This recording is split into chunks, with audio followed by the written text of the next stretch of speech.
અમરેલીના રાજુલામાં પણ રૂપાલા સામે રોષ યથાવત છે।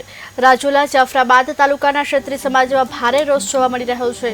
ક્ષત્રિય સમાજે પ્રાંત અધિકારીને આવેદનપત્ર પાઠવ્યું છે। રૂપાલા સામે સૂત્રોચ્ચાર કરી ટિકિટ રદ કરવાની માંગ કરી। ટિકિટ રદ કરવામાં નહીં આવે તો ચૂંટણી બહિષ્કારની ચીમકી ઉચ્ચારી।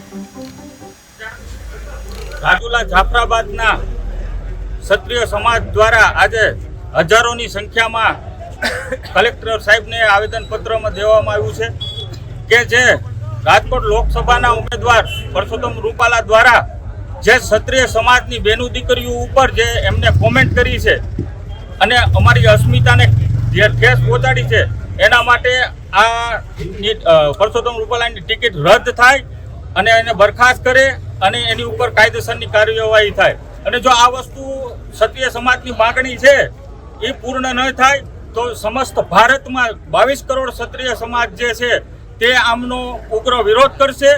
અને ક્ષત્રિય સમાજ હંમેશા ભાજપ સાથે રહેલું છે, તો મોદી સાહેબથી મીડિયા મારફતે મોદી સાહેબ, અમિત શાહ સાહેબ અને સમસ્ત ભાજપના આગેવાનો જે 26 ઊભા છે લોકસભાના, એમને પણ કહે છે કે એકના છાંટા તમને બધાને ઉઠશે।